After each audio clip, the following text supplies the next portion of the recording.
कोणी माणसाने राजकारणामध्ये नारा करा की आमका ढमका आगे बढ़ो हम तुम्हारे साथ है, हे त्या नेत्याला येण्यात काढायची पोलिसांनी हाणायला सुरू केलं तर तू खांबा आमच्यावर आला पाहिजे.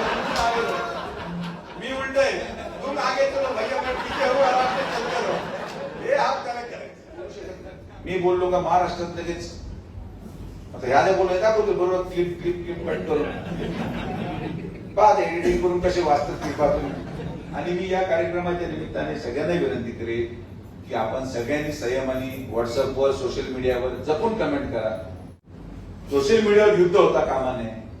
सगळे युद्ध हे संध्याकाळी 8 वाजता सुरू होतात आणि सकाळी 6 वाजता संपतात. त्याच्यानंतर 6 ते 8 सगळं नॉर्मल शेड्यूल.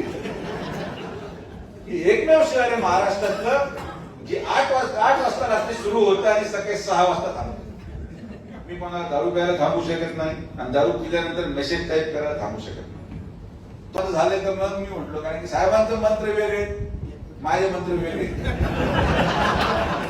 औषधाच्या पलीकडे गेला होता पेशंट शिर्डीचा, त्याला सलाईनच लावावं लागली. मोठे इंजेक्शन माणसाचे इंजेक्शन जनावरांचे इंजेक्शन माणसाला द्यावं लागले.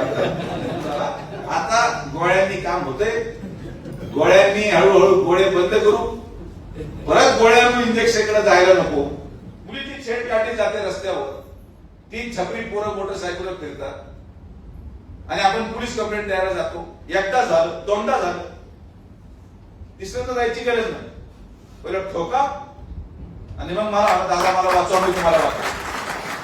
प्रत्येकाला अपेक्षा आहे की नगरसेवक व्हावं. प्रत्येकाला वाटतं मी नगराध्यक्ष व्हावं. पण आपण कशासाठी होतो हे कोणाला माहिती नाही. 2 पॅनल होते, 3 पॅनल होते. कोणी जरी नगराध्यक्ष झाला आमच्याशिवाय काम करू शकतो का? ज्या दिवशी मी बापूचं योगदान विसरेल, ज्या दिवशी मी ज्ञानेश्वराबाचं योगदान विसरेल, ज्या दिवशी मी अभय शेळकेचं योगदान विसरेल, त्या दिवशी माझं वर्तमान कधीही स्थिर होऊ शकणार नाही आणि मी भविष्याचा विचार करू शकत नाही. इतिहासामध्ये दिलेल्या योगदानाचा विचार झाल्यानंतरच भविष्याची पायाभरणी होऊ शकते. फक्त आबा उचलले तुमच्यामध्ये. विमानाच्या वेळेस एखादा संघाचा माणूस आपल्याबरोबर पाहिजे म्हणून आबा फोडला तुमच्यासोबत एवढं सोपं नव्हतं.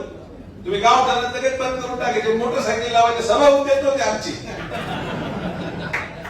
आमच्याकडे गाडीमध्ये पेट्रोल टाकल्याशिवाय गाडी चालत नाही.